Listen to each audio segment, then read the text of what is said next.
everybody, and welcome to our last week of our class. Time flies, and really enjoyed our peasants class. We were able to look at the journey of our medieval peasants in England. And now it's all coming together with the Peasants Revolt in 1381, and sort of all the events around that time that led to this change and this really identity shift of themselves, and how society shapes and reshapes itself after the Black Death. So there's a lot of stuff happening under this time period, and we're going to finish off with our last writing assignment, which is your last source commentary. And I wanted to just do this quick video to help explain and set up what to expect and to look at as you write this for Wednesday. Sadly, we weren't able to meet last week because I had COVID, but very happy I didn't spread it to you all. So with good news there. But we were kind of focused this week on one type of source, which is chronicles. And quite a few chronicles, about 20, 30, or 40 chronicles are really seen as the narrative of the time. They're where we get a lot of our information.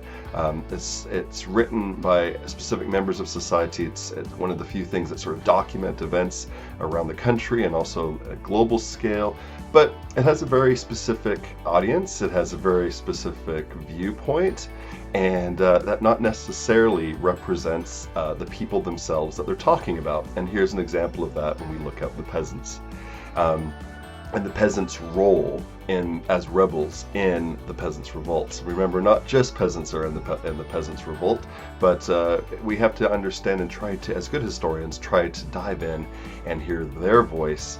And perhaps chronicles aren't the best way to do that, but they are really important to understand the narrative and the meta-narrative of this time period, what is seen throughout history and written in textbooks of what this time period is in 1381. But we are better historians than that, and we could use different sources to try to see different views. So but looking at last week is really important, and looking at the Wolseyum and the Anonymous Chronicle to sort of see what they have to say and what the narrative is there. But then what we're really going to focus on in your last assignment are two questions on this assignment. That's one is it's going to take half, about 400 words per, let's say. That's really looking at what source you think is going to be the best to talk about the rebels and the peasants, particularly their view, their organization, who they are, why they've joined, how we get to understand them themselves, what their voices, their motivations, and why their voice can be seen the most in a specific type of source. Now, you might want to say, well, we can't really do it with just one source. We need to have a bunch of different sources. That's totally fine, but you're going to have to explain that. You're going to want to look at different sources. Definitely read our secondary sources and use those. So the Paul Friedman ones, which is looking at the image and the shifting image and the identity change. So that first reading, that excerpt is really important, and you're going to want to use that in this answer.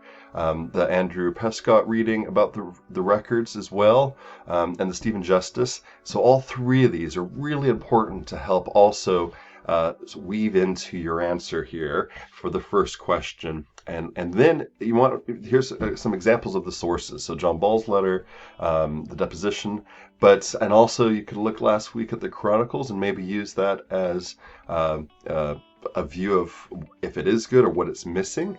So you might want to bring in some of either one of or both of the Chronicles from last week as well, briefly. The sources from Chris Given Wilson are really useful, and also talks about other sources in there as well. So you have a lot of secondary readings and some primary sources to use to help answer that first question really strongly. Be sure to add secondary sources to that. Be sure to be very clear of the sources that you're talking about. Explain them. Tell me the who, what, where, when, and why of them, and what they're all about, and you'll rock that first question. Remember to do the citations that I've been talking about in the last other two assignments that you did. Really important, using that properly, and you could really rock that question. All right, so that's going to help guide you for the first one. Now, the second question and the last question is looking at a fantastic website called the People of 1381, or the 1381 Project. And this is a great site. If I can make this a little smaller here so you can see it a bit better. So the People of 1381 Project is a group of different universities and scholars that have come together to bring all kinds of sources and media and information together to help do exactly what we're trying to do in this class, and to hear the voice of the people of this time period. And so you're going to go to the database. In fact, on our and our sources, on the question, if you just click on that page, it takes you right to a bunch of new publications from the site that talk about a specific source. So what I want you to do is to pick one of these, and you can scroll around. There's quite a few to choose from, and help explain what the source is, what they're using it for, and try to understand how it's being used in history.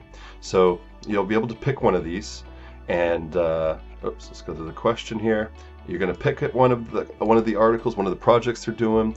You could scroll to the bottom, see what sources they're using. You could actually explain who, what, where, what is the source, how does it explain and fit into the narrative, how does it add to the narrative of what the Peasants Revolt is and who these people are. And so you're going to really dive into what they're talking about and how it adds to the narrative. And you're going to talk about it in the guise of our peasants, though. So make sure that voice is coming really clear of how this helps understand and to hear the voice of our medieval peasants during this time. So again, you'll see that on the website, it's really useful. Like, go take some time to explore through it and see who these people are, and look at the database and pull some information. But you're going to pick one of the projects that they're doing, one of the publications, search for what they're talking about with it. You might want to even look at the maps themselves that have some really good information about the people and the places that are involved with this. But you're gonna focus on what they're doing in this project, picks one thing, and how that really illuminates the voice of our medieval peasants in this time period. So that's going to be the main thing that we're going to be looking at, the main focus. So again, to summarize, two things. The first one is going to be which source, or how do you use the sources that we're looking at of this time period to really get the voice of the medieval peasant, what really shows their voice of this time period and separates them from just the rebels of 1381. So the secondary sources will help you, as well as the primary sources, and be sure to weave those in really well into those 400-word answer for number one. Number two, you're going to go to the website, the Peoples of 1381. You can click on it right there. Brief overview of what the sources you want to look at, and then explain how it fits into the narrative of the Peasants Revolt. And you want to focus on the peasants themselves, not maybe all the rebels in one big category, umbrella category, but the peasants, who these peasants were and how it's changing their lives. All right. Those two things will rock your final writing assignment and your final source commentary.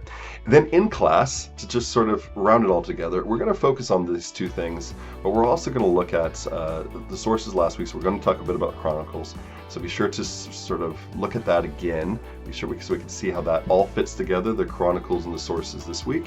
And we're also going to take a step back, look at our whole class as a whole, and look at how the image of the medieval peasant has changed from the beginning to the end, and how all the sources are really helpful for us to see that, and maybe what other things can we get from other sources that are missing. I want to really sort of see what you've got out of it in the last 11 weeks together, so what we can use. And then most importantly, at the very end, I'd like to have a little discussion of what tools we've been able to use in our class to build and hone that you can take with you as historians here on out, and to really kind of take a step back and see what skills to continue to grow using, and have a good time together. Feel free to bring in some food. I'll try to bring in some coffee, and looking forward to seeing you this Wednesday and what your last writing assignment's all about. Please email me if you have questions. I'll be working here the next couple days, so if you need anything, let me know. We can always have a virtual chat, and good luck with your last assignment. And I look forward to seeing what you have to say. All right, take care.